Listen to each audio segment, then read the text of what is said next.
నమస్కారం. లక్ష్మి చెప్పే కథలకు స్వాగతం. వీణులతో వీక్షించటానికి సిద్ధం కండి. ప్రియ సఖులు, ఇప్పుడు మనం ప్రముఖ సీనియర్ రచయిత శ్రీ ద్విభాష్యం రాజేశ్వరరావు గారు రచించిన సిసలైన సాహసం అనే ఒక చక్కటి కథను విందామండి. కథల పోటీలో 10,000 రూపాయల బహుమతి పొంది స్వాతి సపరివార పత్రికలో 11/3/2016లో ప్రచురింపబడింది. ఇక కథ మొదలు పెట్టేస్తున్నానండి. చిత్రభానునామ సంవత్సర చైత్ర బహుళ తదియ అనగా 1942 సంవత్సరం ఏప్రిల్ 4వ తేదీ శనివారం నాడు నా హృదయేశ్వరి చిరంజీవి సత్యవతిని దీర్ఘాయుష్మంతురాలిగా దీవిస్తూ రాయుచున్న ప్రేమలేఖ.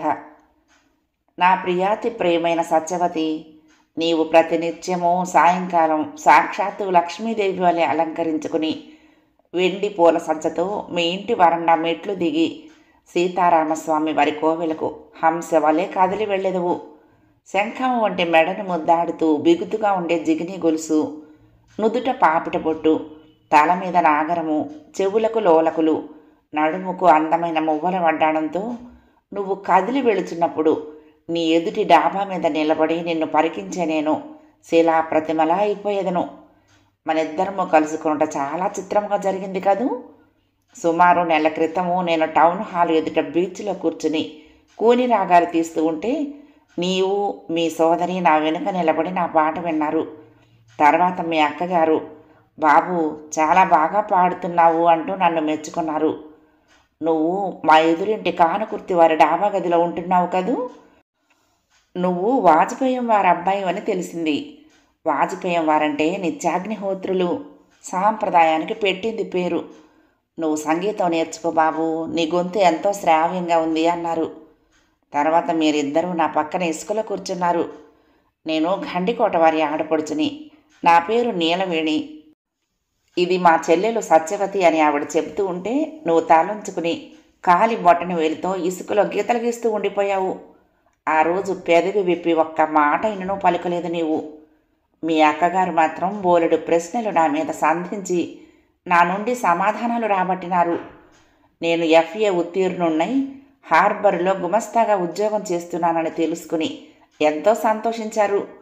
నువ్వు బాల వ్యాకరణం పూర్తి చేసుకున్నావని, గాత్ర సాధనలో పిల్లారి గీతాల వరకు వచ్చావని, అల్లికలు కుట్లు నేర్చుకుంటున్నావని నీ వివరాలన్నీ నేను అడగకుండానే చెప్పారు.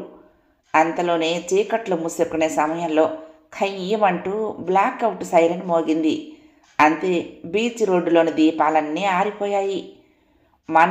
మనతో పాటు బీచ్లో మిగిలిన జనం అందరూ నేల మీద బోర్లా పరుండిపోయారు. నువ్వు పక్కన మీ అక్కగారు, కాస్త ఎడంగా నేను పడుకుంటే అవతల ఎడంగా ఉన్న నీ కుడి చెయ్యి నా చేతికి తగిలింది ఇసుకలో. నేను భయపడుతూనే నీ చేతిని మెల్లగా స్పృశించి తర్వాత బలంగా నొక్కి పట్టుకున్నాను. నీవు విడిపించుకునే ప్రయత్నమూ ఏమాత్రం చేయలేదు.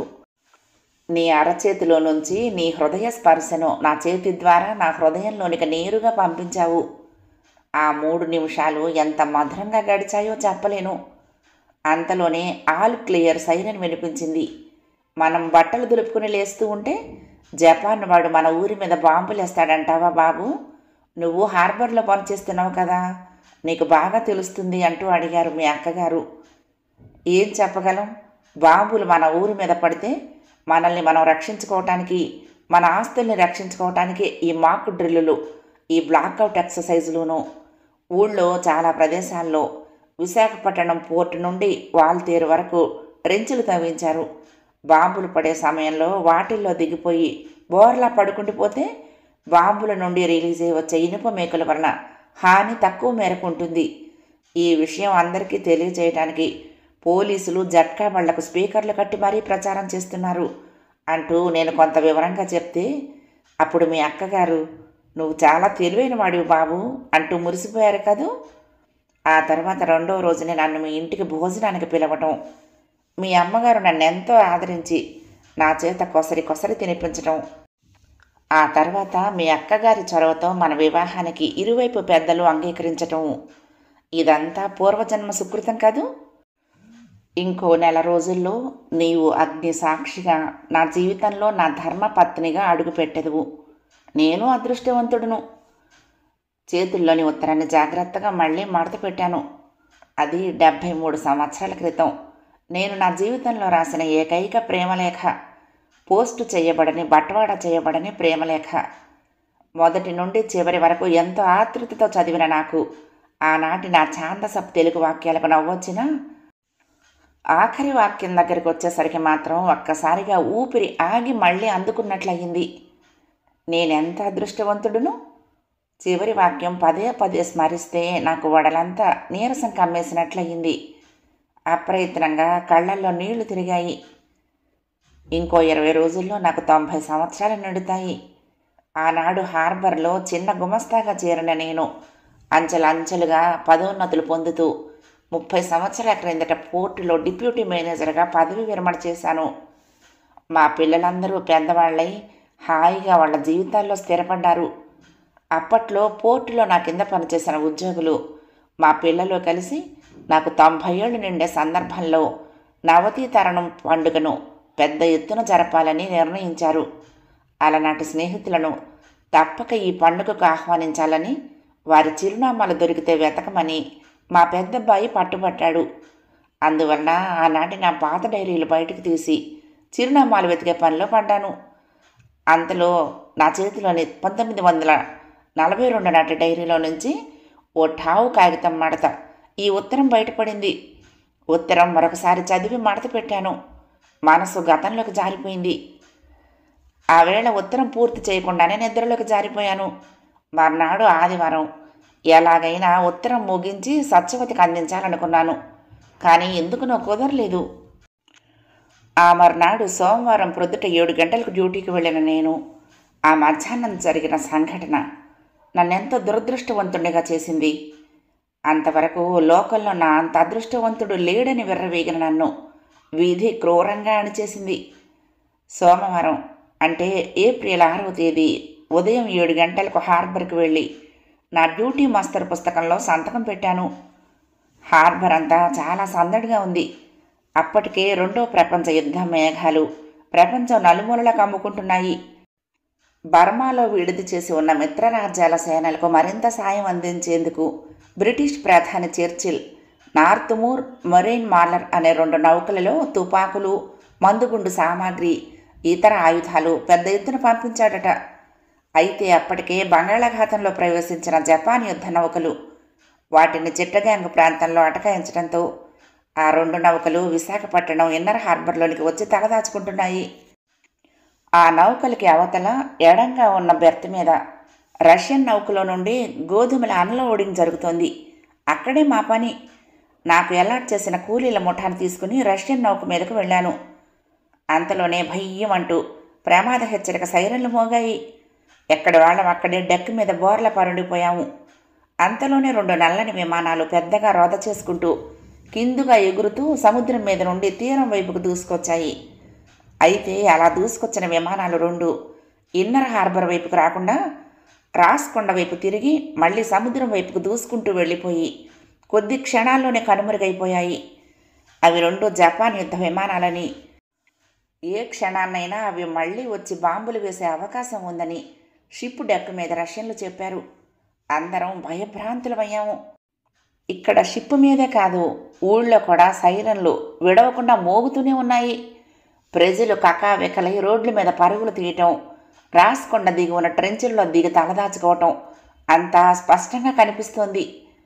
బాబు, ఈ పట్టణానికి బతకలేము, మా పిల్లల్ని తీసుకుని మా పల్లెలకు పోతాము అంటూ ముఠా కూలీలందరూ కూడబలుకుని షిప్ గ్యాంగ్వే మీద నుండి దిగి కిందకు వెళ్ళిపోయారు. చేసేదేమీ లేక నేను కూడా షిప్ దిగిపోయి కిందకి బెర్త్ మీదకి వచ్చేశాను. 11:30కి మా మేనేజర్ వచ్చాడు. వాల్తేరు రైల్వే స్టేషను, బస్టాండు అన్నీ ప్రయాణికులతో కిటకిటలాడిపోతున్నాయని ఎడ్ల బళ్ల మీద, జట్కా బళ్ల మీద, ఎవరికి దొరికిన ప్రయాణ సాధనాల మీద వాళ్ళు అటు విజయనగరం ఇటు అనకాపల్లి వెళ్ళిపోతున్నారని, తాను కూడా కుటుంబాన్ని తీసుకుని తునిలో దింపేసి మర్నాటి సాయంకాలానికి వస్తానని చెప్పాడు. రేపు పోర్టులో మస్తర్ ఒక్కటి జాగ్రత్తగా చూసుకో అంటూ వెళ్ళిపోయాడు. 12 గంటల వరకు బెర్త్ మీదే ఉండి మధ్యాహ్నం భోజనానికి హార్బర్ గేటు రిజిస్టర్లో పేరు రాయించుకుని బయట రోడ్డు మీద కృష్ణస్వామి పాక హోటల్కి వచ్చాను. అక్కడ చేతిలో ఒక సంచితో సత్యవతి నిలబడి ఉంది. సత్యవతి, ఒంటరిగా ఇక్కడికెందుకు వచ్చావు అంటూ ఆశ్చర్యంతో ఆమె వంక చూశాను. ఆమె కళ్ళ నిండా ఊపికి వస్తున్న నీళ్లు. దగ్గరగా వెళ్ళి ఆప్యాయంగా ఆమె చేతిని పట్టుకుని సుతారంగా నొక్కాను. మేమందరం సాయంకాలం బళ్ళు కట్టించుకొని విజయనగరం వెళ్ళిపోతున్నాము. బాంబులు పడతాయనే భయంతో పట్టణం అంతా ఖాళీగా అయిపోతోందిట. మిమ్మల్ని మళ్ళీ ఇంతలో చూడటం కుదరదని అక్కయ్యతో చెప్పి ఇలా వచ్చాను. ఇదిగో పులిహోర తెచ్చాను, తినండి, మీకు ఇష్టం కదా అంటూ ఆప్యాయంగా నా వంక చూస్తూ సంచిలో నుంచి పొట్లం తీసి నాకు అందించింది. నా మనసు ఆనందంతో హరివిల్లే అయ్యింది. ఇద్దరం దగ్గరలోని వేప చెట్టు కింద రాతి పండ మీద కూర్చుని పులిహోర తిన్నాం. సంచిలోని మరచెంబు తీసి నాకు నీళ్లు అందించింది సత్యవతి. చేతులు కడుక్కుంటూ ఉంటే, మీరు మీ ఊరు వెళ్ళిపోవచ్చు కదా అంది భయంగా నా వంక చూస్తూ. మరి ఉద్యోగము అన్నాను నవ్వుతూ. మీకేం తెలివైన వాళ్ళు ఎఫ్ఏ పాస్ అయ్యారు, ఇది కాకపోతే మరొక ఉద్యోగం వస్తుంది. మీకేమైనా అయితే అమ్మో నేను భరించలేను అంది వణికే స్వరంతో. ఆమె నా ఎడల చూపే ఆప్యాయతకు నా కళ్ళు చెమర్చాయి. ఏం పర్వాలేదు సత్యవతి, నీ ప్రేమ అనుక్షణము నన్ను కాపాడుతూ ఉంటుంది అంటూ చటుక్కున ఆమె చేతిని ముద్దెట్టుకున్నాను. సిగ్గుతో చెయ్యి వెనక్కు తీసేసుకుంది. పద, నిన్ను టౌన్ హాల్ వరకు దిగబెట్టి వస్తాను అంటూ ఆమెతో ముందుకు నడిచాను. అంతలోనే కయ్యమంటూ సైరన్ మోగటం ఆరంభమైంది. ఎదురుగా సముద్రం మీద ఆకాశంలో 2 నల్లని చుక్కల్లా విమానాలు ఇటే ఒడ్డు వైపుకు దూసుకొస్తున్నాయి. పద, కమాన్, పరిగెత్తు, దగ్గరలో ట్రెంచ్ ఉంది, వచ్చేవి యుద్ధ విమానాలే అంటూ సత్యవతి చెయ్యి బలంగా పట్టుకుని ముందుకు పరిగెత్తాను.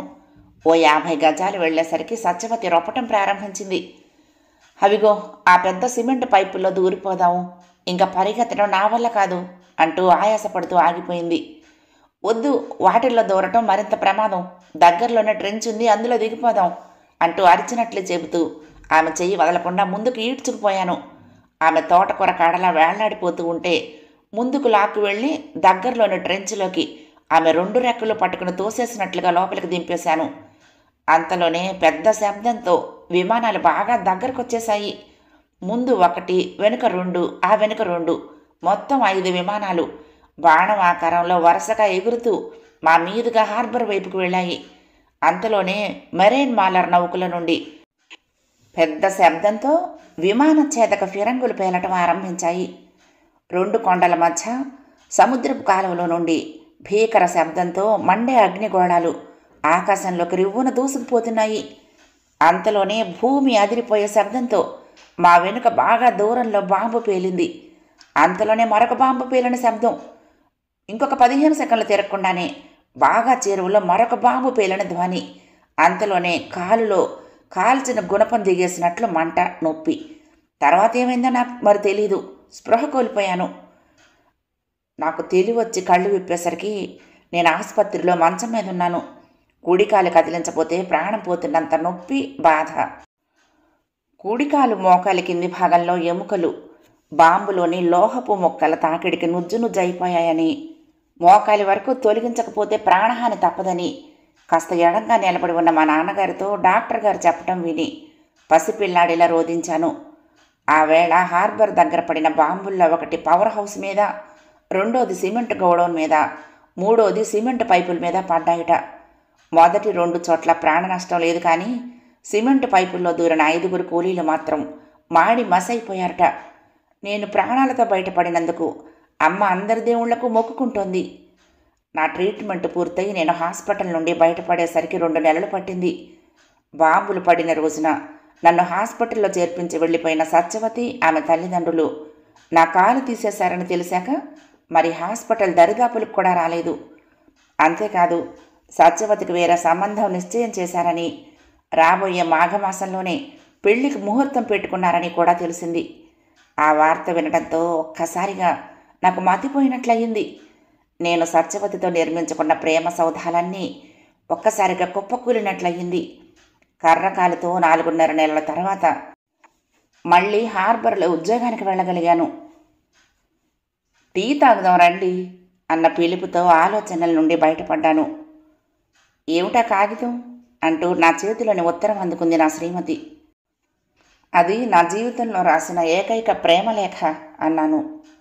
చిరునవ్వుతో కళ్ళజోడు సవరించుకుని ఉత్తరం ఆశాంతం చదవటం 3 నిమిషాల్లో పూర్తి చేసి తిరిగి నాకు అందించింది. మీకు ప్రేమలేఖలు రాయటం బాగానే వచ్చునే అంటూ ముసిముసిగా నవ్వింది. ఆ రోజు మీరు ఎంతో సమయస్ఫూర్తితో సాహసంతో వ్యవహరించి నన్ను ట్రెంచ్లోకి దింపి కాపాడారు. ఈ పాపిష్టి దాన్ని కాపాడటం కోసం మీ కాలు పోగొట్టుకున్నారు అంది విషాదంగా మొహం పెట్టి. సాహసం నాది కాదు, నీది. ఆ ఛాందసపు రోజుల్లో నిన్ను కుటుంబంలో నుంచి వెలివేస్తావన్నా లక్ష్య పెట్టకుండా నీ పెళ్లి ముహూర్తం ముందు రోజున అర్ధరాత్రి కట్టుబట్టలతో విజయనగరం నుండి పారిపోయి వచ్చేసి నన్ను గుళ్ళో పెళ్లి చేసుకున్న సిసలైన సాహసం నీది. అందుకు జీవితాంతం నీకు జోహార్లు అర్పిస్తూనే ఉంటాను అన్నాను. మిమ్మల్ని చేరుకోవటం నా అదృష్టం. రండి, ఆరుబయట కుర్చీలు వేసింది కోడలు, అక్కడ కూర్చుని టీ తాగుదాం అంటూ నా కర్రకాలికి ఊతగా చేతికర్రను అందించింది 87 ఏళ్ల సతీమణి సత్యవతి. కథ సమాప్తం.